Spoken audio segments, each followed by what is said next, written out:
Seorang gamer dijebloskan ke dalam penjara dengan tuduhan kasus pemerkosaan dan pembunuhan. Bagaimana itu bisa terjadi? Kalau kamu penasaran sama cerita selengkapnya, tonton video ini beberapa menit ke depan.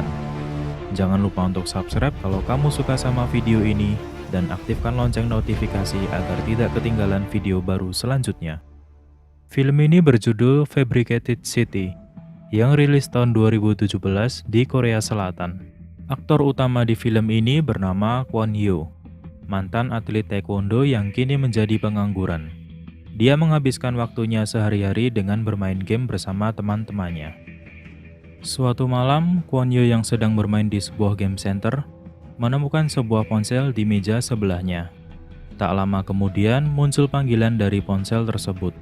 Ternyata itu adalah pemilik ponsel yang tanpa sengaja meninggalkan ponselnya dan meminta untuk mengantarkannya ke suatu hotel. Karena dijanjikan imbalan, maka dia menyetujuinya. Dan sesampainya di kamar hotel, ternyata si pemilik kamar sedang mandi. Jadi Kwon Hyo diminta untuk langsung mengambil imbalannya di lantai atas. Setelah mengambil uang, dia langsung buru-buru pergi karena perasaannya tidak enak.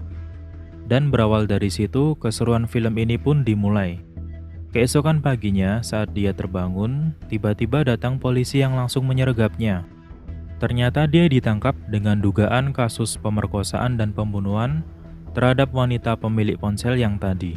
Dan di kamarnya juga ditemukan sebuah pisau yang berlumuran darah. Loh, kok bisa? Apakah dia sedang difitnah atau apa yang sebenarnya terjadi? Simak video ini sampai akhir agar kamu tidak penasaran.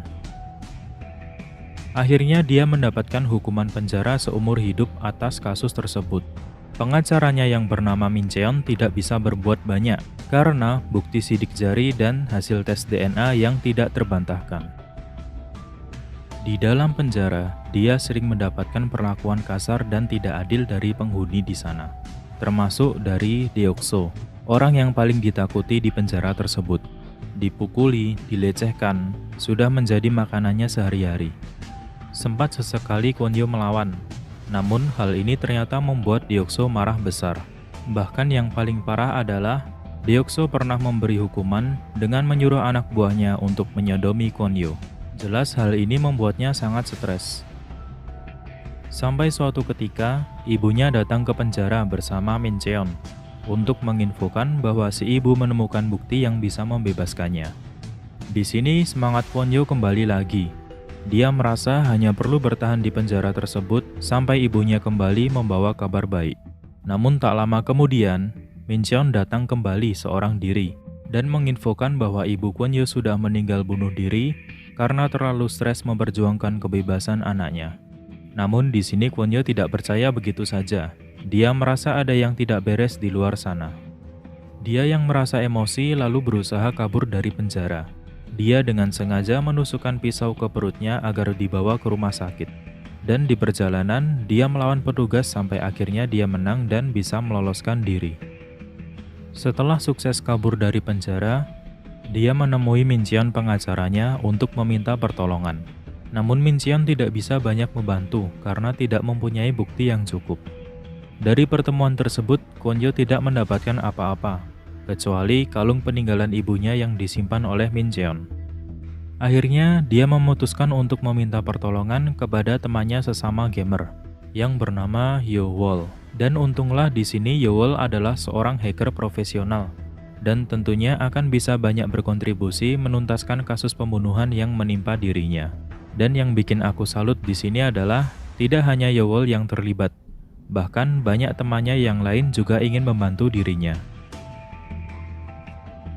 Investigasi pun dimulai dengan mengecek rekaman CCTV di TKP pembunuhan yang didapatkan oleh Hyo Wol.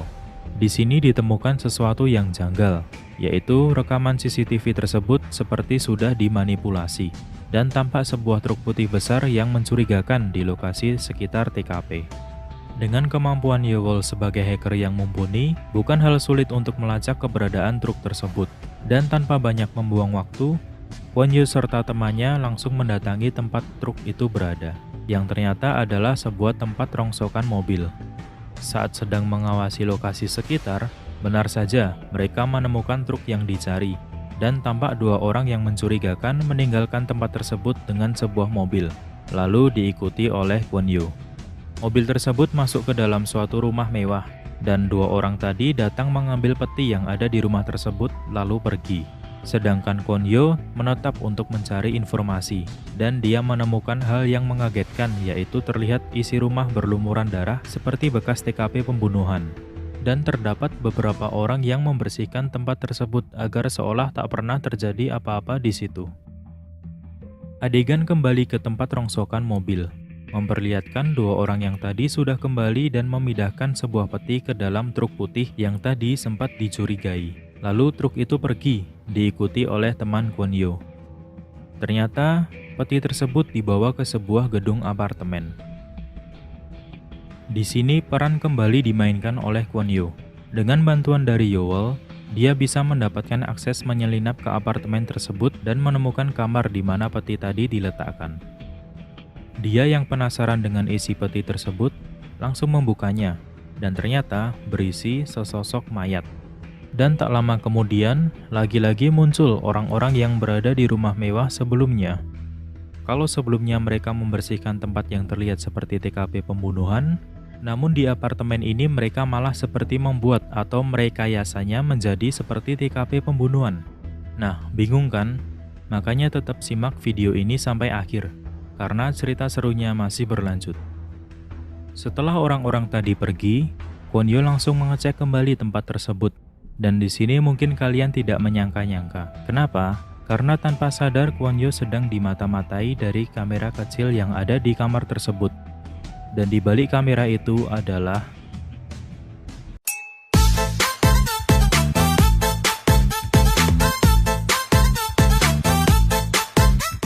Sorry, bercanda.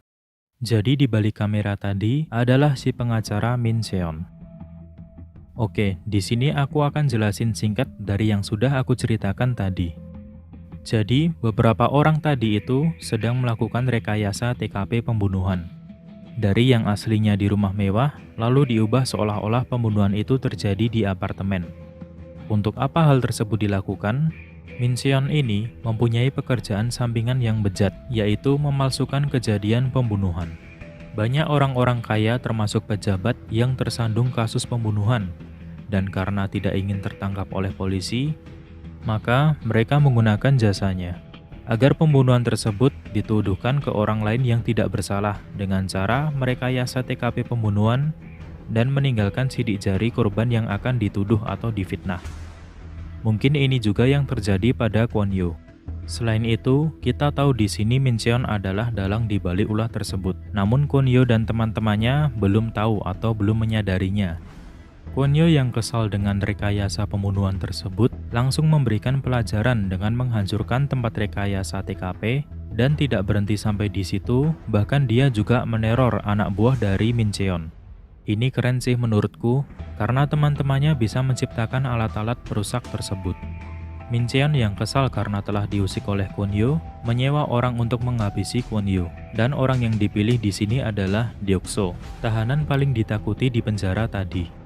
Kwon Yo diculik, disiksa, dan akan dibunuh di suatu gedung tua. Untung saja Yowol menelpon polisi untuk menggerebek tempat tersebut, dan di sini Kwon Yo bisa kabur. Loh, kenapa kok kabur? Kan udah diselamatin polisi. Ingat ya, statusnya saat ini masih buron, dan jelas tidak ada tempat yang aman untuknya di luar sana. Di sini Yowol merasa curiga, kenapa bisa ada orang yang mengetahui posisi Kwon Yo dan melakukan kejahatan kepadanya. Lalu setelah dicek menggunakan alat detektor, tertujulah kepada sebuah kalung yang ternyata sudah dipasangi GPS. Yap, itu adalah kalung yang telah diberikan oleh Min Seon tadi. Mengetahui hal tersebut, akhirnya Min Seon dicurigai. Kwon Yo dan teman-temannya melakukan pelacakan terhadap bangunan tempat si pengacara itu biasa bekerja. Dan tanpa sengaja ditemukan hal yang mencengangkan, yaitu tampak di dalam bangunan terdapat sebuah berangkas besar yang diduga menyimpan banyak data-data karena terlihat juga banyak kabel besar yang menjulur di bawahnya. Akhirnya Kwon Yo memutuskan untuk mendatangi bangunan tersebut untuk memberikan pelajaran kepada Min Seon. Di sini aku puas banget karena dia bisa menghajar si bejat ini habis-habisan. Dan saat berada di dalam berangkas besar tadi, terdapat monitor touchscreen yang sangat besar. berisikan data-data kasus pembunuhan yang sudah dipalsukan. Tidak terkecuali kasus pembunuhan yang menimpa Kwon Yo. Terbongkarlah dalang dibalik penderitaannya selama ini. Saat sudah menancapkan flash disk dan akan mengopi data-data tersebut, dia mendapatkan telepon dari teman-temannya yang sedang disandra oleh Deok-so dan diancam akan dibunuh. Sedangkan proses mengopi data tersebut membutuhkan waktu karena memiliki ukuran yang sangat besar. Dan akhirnya dia memutuskan untuk menyelamatkan teman-temannya daripada dia bebas dari kasusnya, namun teman-temannya celaka. Akhirnya dia mendatangi teman-temannya yang disekap. Dan tentu di sini terjadilah perkelahian di dalam kegelapan yang cukup keren. Dan di sini dia dapat memenangkan pertarungan tersebut dan menyelamatkan teman-temannya. Namun seluruh kota sudah heboh karena keberadaan Kwon Yo sudah diketahui polisi. Dia pun tampak bingung harus melakukan apa lagi. Sehingga dia menyerah dan merelakan dirinya untuk ditangkap polisi. Dan di sini Min Cheon tampak sangat kegirangan melihat hal tersebut. Apakah cerita selesai sampai di situ dan berakhir tidak bahagia? Jelas tidak. Di tengah kegirangan Min Cheon berubah menjadi suatu kepanikan karena tiba-tiba datanya lenyap. Loh, kok bisa? Ingat kan flash disk tadi yang dipasang oleh Kwon Yo? Ternyata itu belum dilepas. Dan selama mereka sibuk dengan kasus penculikan, data-datanya sudah berhasil dipindahkan ke tempat lain. Wah, emang cerdik banget sih ini. Sedangkan teman-temannya yang sudah dibebaskan tadi, menyiapkan siaran live untuk menyiarkan data-data video yang sudah dicuri dari Min Cheon. Singkat cerita, semua kasus terbongkar, kebusukan Min Cheon tersebar luas ke publik, Kwon Yo yang tadinya buron, kini bisa bebas karena sudah ada bukti yang menyatakan dirinya tidak bersalah. Dan film ini berakhir bahagia. Terima kasih sudah menonton video ini. Pastikan kamu subscribe kalau suka sama video barusan agar tidak ketinggalan video-video seru lainnya.